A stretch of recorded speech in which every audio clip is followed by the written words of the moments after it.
Le Niger, c'est un pays qui est 2 fois grand comme la France, qui est situé au milieu du Sahel, avec une population qui est de 13 millions de personnes.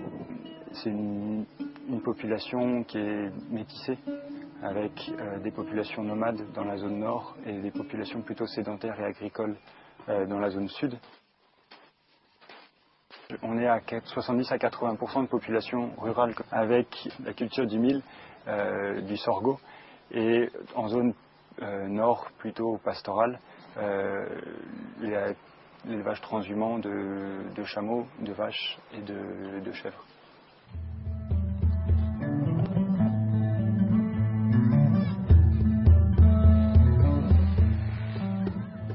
Au Niger, on a différents problèmes au niveau sanitaire. On a une couverture sanitaire qui est extrêmement faible. Moins de 50% de la population est couverte par le système sanitaire nigérien. Le parcours normal d'un patient, ça va être premièrement la médecine traditionnelle. En deuxième instance, ce qu'on appelle la pharmacie par terre, ici c'est les médicaments un peu sauvages qui sont vendus dans la rue. Et en troisième instance, plutôt le CSI. Après, même s'il y a les structures qui existent, elles sont rarement dotées selon les normes avec le personnel qualifié ou le personnel suffisant en nombre. Il y a un certain nombre d'approches qui sont globales de la santé, alors qu'on a des ethnies qui sont largement différentes entre les différentes zones dans lesquelles on peut intervenir. Donc des populations nomades qui ne vont pas forcément s'intégrer dans un système de santé qui est sédentaire, des populations qui ont des représentations de la natalité, de la mort, de la vie, qui sont différentes, et le système de santé devrait s'adapter.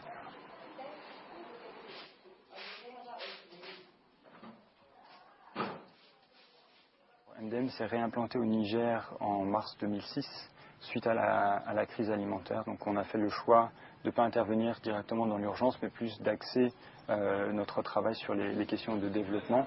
Donc on travaille en partenariat avec les autorités sanitaires sur l'appui à l'accès aux soins et le renforcement de la qualité. On a renforcé pendant 6 mois l'ensemble des structures de santé en les réhabilitant, en les dotant en matériel, on va dire, pour que la machine fonctionne. Et puis ensuite, voilà, comment améliorer l'accès aux soins à travers de la formation du personnel.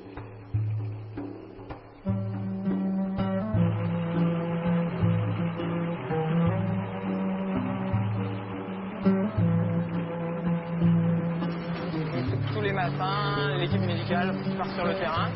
Donc il y a 4 personnes dans l'équipe médicale et chacun va sur un centre de santé. Donc les centres sont distants de 15 à 30 km, ce qui fait entre 40 minutes et 1h30 de piste. Parfois les centres de santé sont un petit peu plus inaccessibles, surtout pendant la saison des pluies. Il faut passer par les plateaux et certains centres de santé se retrouvent à 2 heures, 2 heures et demie de distance.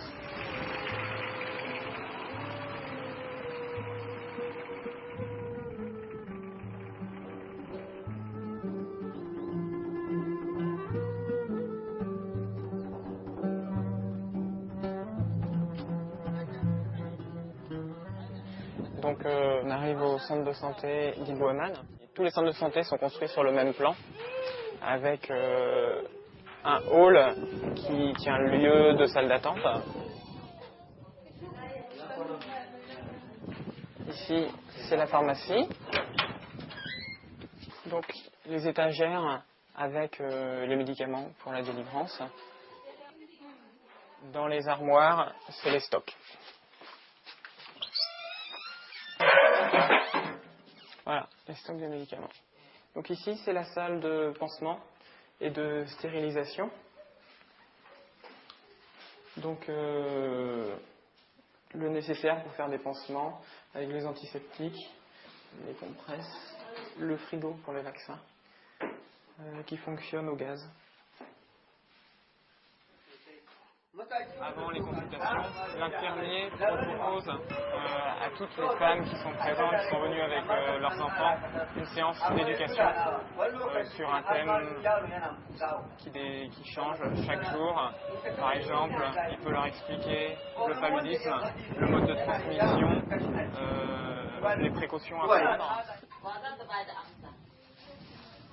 Mahmoud est donc l'infirmier de Médecins du Monde chargé de la supervision des séances d'éducation. Donc il écoute le message que fait passer le major, il note un petit peu la construction de la séance d'éducation et après, avec le major, ils vont tranquillement en rediscuter, voir s'il y a eu des oublis ou des façons de faire qui n'étaient pas idéales pour que le message passe bien auprès des femmes. Donc en fait, actuellement, je supervise l'infirmière qui fait la consultation en analysant un petit peu toutes les composantes de la consultation. Est-ce que l'interrogatoire est mené à son terme? Surtout, faut pas souffler dessus, parce que nous c'est pas forcément des microbes, mais si on a des microbes dans la bouche, on souffle dessus. Après, met dans la bouche d'un enfant, d'un nourrisson qui est forcément plus fragile, c'est pas bon. Là, c'est juste pour regarder s'il est correctement hydraté, donc on voit s'il a... comment est la langue. Tu montes ta langue, petit gars. Allez. Les lacunes, je pense que c'est vraiment dans la conduite de la consultation pour aboutir au diagnostic. Peut-être que l'interrogatoire n'est pas assez policier, n'est pas assez poussé pour bien définir tous les symptômes. Est-ce que le diagnostic et le traitement sont les bons? Également, après, je vous demanderai si elle a donné des bons conseils au niveau de l'hygiène, au niveau de la prise du traitement.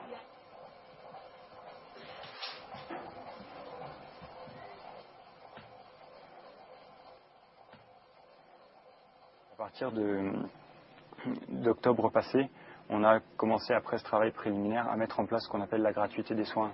Ce système s'applique aussi bien aux femmes enceintes qu'aux enfants de moins de 5 ans, puisque ça va être les critères et les goulots d'étranglement du développement des années à venir au Niger. Il faut savoir qu'au Niger, il y a un enfant sur 4 et un enfant sur 5 qui meurt avant l'âge de 5 ans.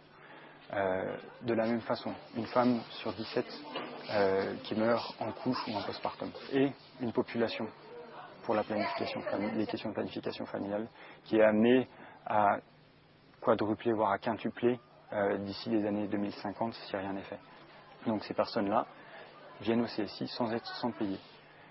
C'est l'État qui va payer pour elles. Les résultats qui sont enregistrés sont largement encourageants. Au jour d'aujourd'hui, on a fait plus que doubler. On a eu une augmentation de 120% des consultations curatives des enfants de moins de 5 ans. On a une hausse de 50 à 60% des consultations prénatales et de la planification familiale. De la même façon, ça engendre un système de soins avec lesquels les gens sont plus familiers, donc ils vont y accéder plus facilement, venir de manière plus précoce, donc des complications qui sont moindres, plus faciles à prendre en charge, moins coûteuses. Donc on rentre dans un cercle vertueux qui devrait permettre de solutionner un certain nombre de problèmes.